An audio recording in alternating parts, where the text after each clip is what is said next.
Assalamualaikum warahmatullahi wabarakatuh. Sampai ketemu lagi dalam acara kita ngoprek, ngobrol santai, tong poho subrek. Ya jangan lupa yang nonton acara ini subrek ya atau subscribe. Nah ini hari ini kita kedatangan tamu istimewa nih narasumbernya yaitu Ibu Eni Suryanita MPD ya Bu. Ibu Eni Suryanita MPD itu sebagai pengajar praktik ya, salah satu pengajar praktik guru penggerak di Kabupaten Sukabumi. Jadi ada 17 pengajar praktik Kabupaten Sukabumi, itu salah satunya Bu Eni. Makanya kita beruntung banget ya hari ini kedatangan Bu Eni. Ini kebetulan pas beliau datang langsung kita tangkap nih. Kita jadikan narasumber dadakan nih Bun ya. Ini banyak yang akan kita tanya-tanya ya Bun mengenai guru praktik ini. Terutama mungkin pertanyaan ke-1 dari saya, apa sih motivasi Bunda ikutan penggeraknya pengajar praktik itu, Bun? Iya, terima kasih Bu Yun atas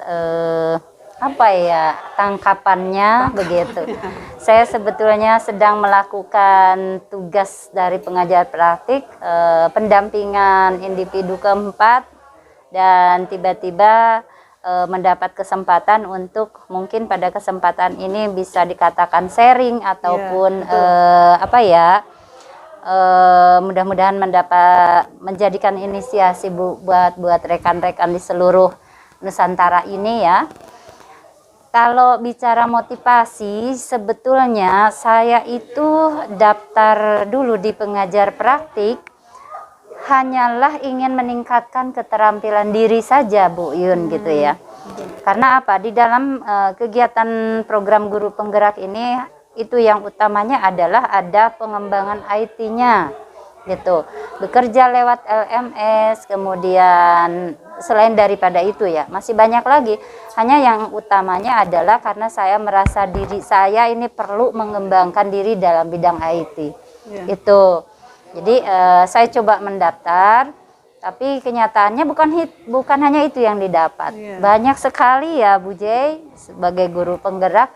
Luar biasa ikut di program guru penggerak itu, wah pokoknya banyak sekali manfaatnya buat saya. Itu barangkali motivasinya adalah yang utama ingin mengembangkan diri dalam bidang IT khususnya. Ingin mengembangkan diri malah dapat lebih gitu ya. Iya, alhamdulillah. Nah, terus selama menjadi guru penggerak ini Bun, kira-kira tantangan apa sih yang Bunda hadapi? Tantangan tentunya ada ya, walaupun dikatakan banyak dikatakan enggak juga ya, itu tergantung. Kalau bagi saya sih secara pribadi tantangannya ya mungkin karena faktor usia ya. Faktor usia karena tidak seleluasa rekan-rekan kita, kan di PP ini ada 17 ya Neng Yun ya. Dari 17 itu ibu tertua. Tertua dan terkadang ada hambatan di kesehatan kan gitu ya, apalagi zaman sekarang ini sedang kita diberikan ujian ya, musibah COVID, sehingga harus sangat waspada sekali, harus bisa membagi waktu, menjaga kesehatan sehingga tetap bisa melaksanakan kegiatan begitu. Itu yang pertama mungkin dari faktor usia. Yang keduanya, kalau untuk pekerjaan sih ya di kantor ya namanya juga bekerja pasti banyak sekali. Nah, yang saya alami kemarin hambatan itu ketika bentrok kegiatan. Ya, di kegiatan pengajar praktik kemarin kita diadakan penyegaran di Yogyakarta. Saya juga sedang mengikuti kegiatan pembatik level 4 yang harus membuat vlog, kemudian waktu itu yang harus dikumpulkan waktunya bersamaan dengan kegiatan saya ketika ada di penyegaran di Yogyakarta. Kalau masalah tugas di kantor itu saya percaya kepada rekan-rekan, bisa dihandle oleh rekan-rekan. Nah itu saja, ketika ada bentrok begitu ya mau tidak mau kita ambil resiko mana yang harus kita pilih begitu. Iya. Walaupun tetap berjalan, pembatik alhamdulillah lulus di level 4, hanya tugasnya tidak optimal begitu yang saya rasakan dalam pembuatan tugas. Karena di pengajar praktek ini kan lebih awal ya, lebih awal, jadi saya juga tidak bisa meninggalkan, harus ikut begitu. Karena nanti kalau tidak ikut juga tentu saja wawasannya terlewat tuh, saya nggak dapat. Iya, Gitu. betul. Nah ini saya salut sekali Bun, karena ya, tadi Bunda kan bilang di usia yang sudah tidak muda lagi gitu kan, tapi masih tetap semangat. Sementara kan kalau saya lihat ini guru penggerak ya apa pengajar guru penggerak itu kan lebih banyak ke IT ya, lebih Iya. banyak mempelajari IT. Nah bagaimana bisa Bunda bisa mengikuti itu? Sementara kan mungkin orang seusia Bunda gitu ya banyak yang istilahnya sulit menerima itu gitu, istilahnya gaptek, tapi Bunda masih terbuka gitu. Banyak yang masih mau belajar gitu tentang IT. Ya, maaf nih saya koreksi dulu, bukan sudah muda berarti, bukan apa, sudah tua berarti sudah muda. muda. Oh iya, sudah muda. Sudah muda tinggal tua kan begitu ya. Alhamdulillah saya sebetulnya punya pengalaman yang luar biasa di sini nih, Bu Yun ya. SMP 3 Cibadak ini yang membuat saya bisa seperti ini ya. Dulu ketika saya mengajar di sini dan Pak Haji Asep Sutadi itu pimpinannya, rekan-rekan guru termasuk saya itu diwajibkan belajar IT ya, harus bisa TIK akan begitu. Padahal waktu itu belum ada ya kebutuhan seperti sekarang ini ya. Waktu itu diwajibkan oleh kepala sekolah sehingga kita ada tutor sebayanya gitu ya, diajarin gitu. Yang mau silakan, dan itu tidak ada paksaan ya, tapi diberikan peluang kan, diberikan kesempatan. Alhamdulillah dari situ saya juga punya rekan Pak Iwan Sumantri yang dia pinter pengalaman ngeblognya luar biasa gitu, sehingga memotivasi saya, ayo katanya Bun, blog nih jadi guru goblog gitu kan waktu itu ya. Saya dari situ mungkin mendatangkan motivasi saya untuk bisa belajar. Ya, jadi karena ketika itu di SMP Negeri 3 Cibadak ya, kepala sekolahnya mewajibkan seluruh guru untuk bisa meningkatkan kemampuannya dalam bidang IT. Jadi rekan saya melaksanakan kegiatan di dalam blognya itu ya, yang sudah banyak, itu memotivasi saya juga. Kenapa saya tidak bisa juga begitu ya. Nah itu mungkin dorongan kepada saya. Kemudian apa tadi yang pertanyaan IT. IT. Iya, bisa menerima IT. Maksudnya kita masih mau gitu mempelajari IT yang sebenarnya kan secara usia gitu ya.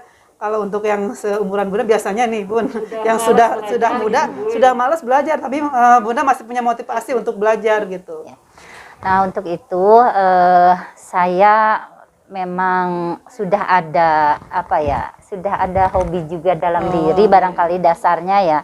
Saya memang senang karena dari IT itu banyak sekali wawasan yang kita miliki ya. Saya berangkat dari sedikit keterampilan yang saya miliki ketika di SMP 3, saya belajar di rumah, kemudian melihat dari YouTube, lalu dari blog-blog orang lain, itu bisa menginisiasi saya untuk terus belajar. Dan saya memang suka aja gitu. Jadi nggak ada istilah dalam diri saya lelah atau tidak ada ruginya gitu kan belajar itu. Iya. Jadi nggak ada masalah lah dengan IT bagi saya gitu ya. Jadi ada motivasi dari dalam diri sama ada dalam diri. juga ya, Bu. Alhamdulillah dukungan dari keluarga, jalan, kemudian dari fasilitas yang mungkin butut-butut juga istilahnya ya, bisa digunakan dari luar juga begitu. Nggak ada hambatan gitu. Jadi intinya usia bukan masalah ya Bun, yang penting selama kita punya kemauan, pasti di situ ada jalan gitu ya. Sama sekali tidak ada masalah. Sebetulnya saya ini menggunakan kaca loh Bu Yuyun ya. Jadi karena faktor usia tuh ya, plus. Tapi tidak jadi hambatan. Nah itu ya, yang muda-muda nih, apalagi nih harus lebih bersemangat dari Bunda Eni ya. Nih Bunda Eni juga, ini selain PP juga dia kepala sekolah SMP Negeri Cantaian, satu Cantaian. Jadi kita bayangkan kesibukan beliau pasti banyak banget, selain kepala sekolah, terus PP, terus masih ikut lagi pelatihan kayak pembatik dan sebagainya. Jadi setiap ada kesempatan ikut pelatihan pasti beliau ikut karena emang semangatnya semangatnya luar biasa. Itu salut, itu perlu dicontoh ya buat yang masih muda-muda ya, terutama buat Bu Jai ini sebagai guru penggeraknya harus lebih semangat lagi. Nah sekarang begini Bun, dengan mengatur waktu sebagai kepala sekolah dengan kegiatan pelatihan dan kegiatan PP itu gimana tuh caranya? Ya alhamdulillah Bu Yun, tadi betul tuh yang disampaikan ya, modal saya itu adalah semangat. Nah, itu semangat. Iya, semangat. Apa namanya, kalau sudah tidak semangat ya bagaimanapun bingung gitu kan untuk melangkah. Saya semangat yang pertama, jadi nggak memiliki kemampuan apa-apa. Kemudian untuk mengatur waktu, kegiatan PP, kegiatan di sekolah ataupun di rumah, kan kita punya jadwal ya, kita punya program, punya planning. Jadi kalau kita menyusunnya dari awal, kemudian kita melaksanakannya berpedoman ke sana begitu. Walaupun terkadang ada sih yang tiba-tiba bentrok, nah seperti kemarin itu kan bukan kita yang membuat acara. Tapi ya tetap aja kita berupaya untuk bisa mengikuti seluruh itu dengan seketat mungkin gitu ya, membagi supaya semuanya terpenuhi gitu. Ya. Alhamdulillah berjalan lancar. Tadi kita sempat ngobrol-ngobrol ya di ruang kepala sekolah tuh, tadi Bunda ada cerita waktu pengalaman waktu di Surade, katanya masalah air itu gimana Bun? Itu kan dijadikan esai untuk masuk ke guru pengajar praktik tersebut ya Bun? Ya, begini. Sebetulnya ketika daftar di pengajar praktek itu, ya orang kalau mengatakan saya terjerumus ke dalam jalan yang benar, sebetulnya benar juga begitu ya. Karena apa? Saya ketika daftar di pengajar praktik itu nggak tahu akan seperti ini begitu Bu Yun ya. Yang jelas tadi itu motivasinya saya ingin mengembangkan diri, ingin menambah wawasan dan keterampilan dalam bidang IT.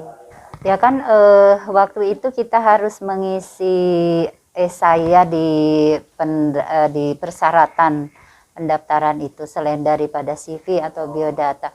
Esai itu adalah hal-hal yang kita sudah lakukan gitu. Saya mengisi esai itu tentang apa yang sudah saya lakukan di lapangan, diantaranya keberhasilan tentang pengadaan air kan begitu di sekolah ya, waktu itu di Surade 5 karena memang tidak ada air ya, jadi harus berapa 18 meter ke bawah itu airnya dari bawah gitu ya.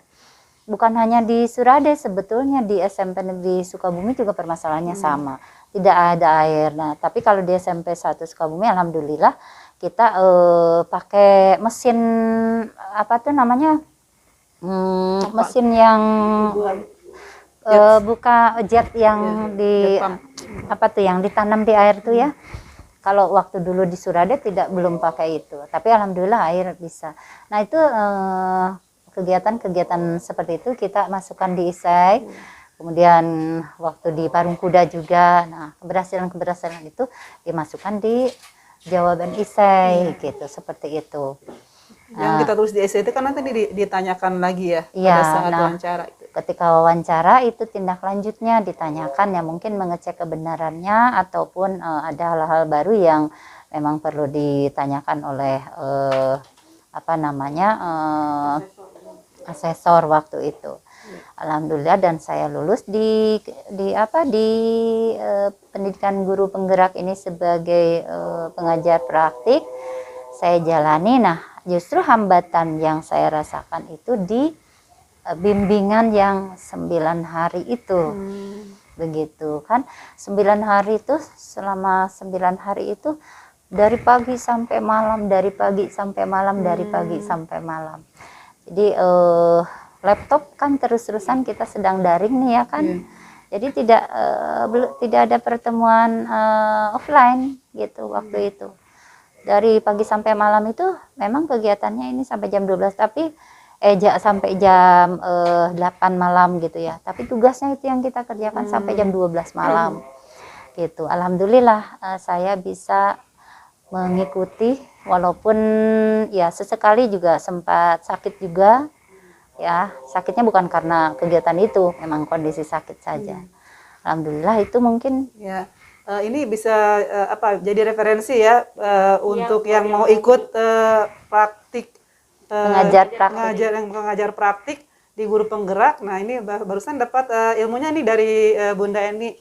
Kira-kira seperti itu. Jadi harus mempersiapkan fisik juga berarti ya Bun ya. ya. Nah, terus sekarang ini saya dengar juga Bun selain ke kepala sekolah, terus jadi PP, terus ikut pelatihan sana sini. Ternyata di rumah juga ada kegiatan lain katanya nih baru-baru ini. Ya. Kegiatannya apa nih?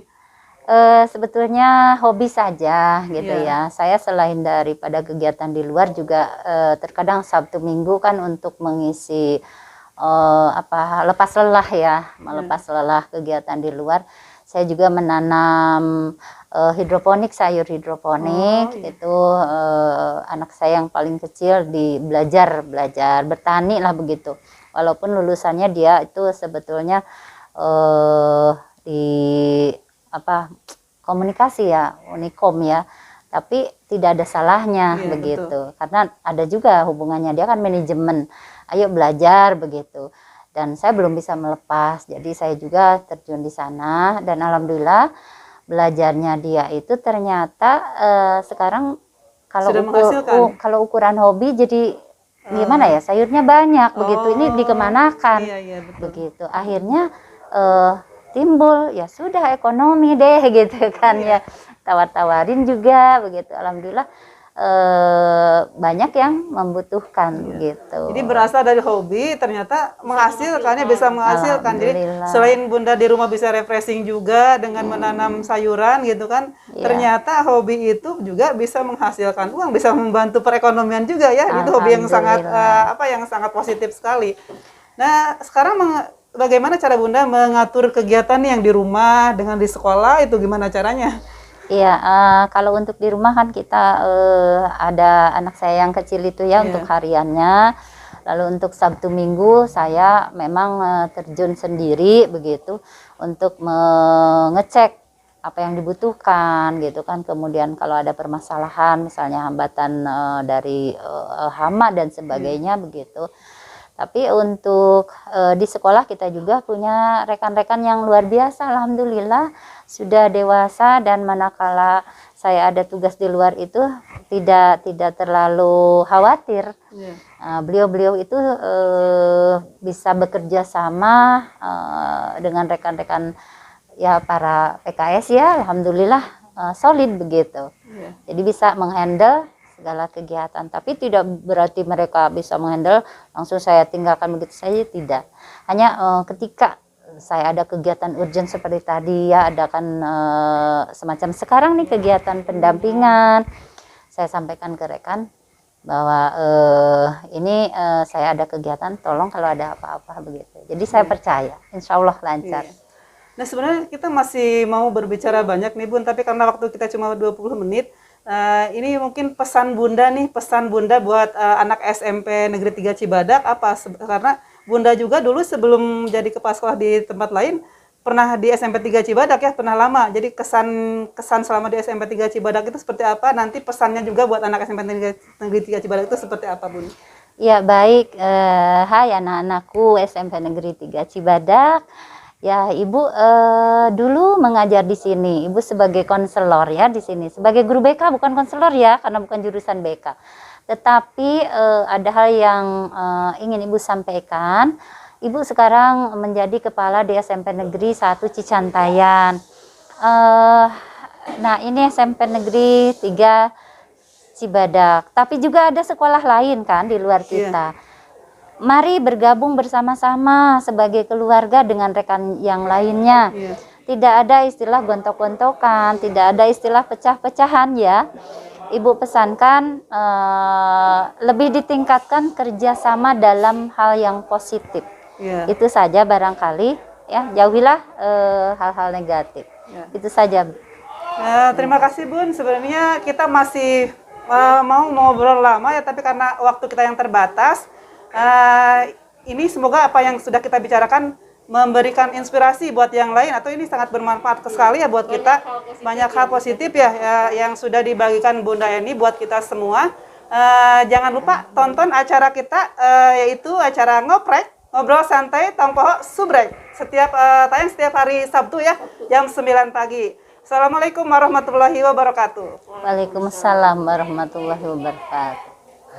Selamat dan sukses untuk channel YouTube SMP Negeri 3 Cibadak Official. Maju terus, berkarya terus, inisiatif terus seluruh Nusantara. Luar biasa.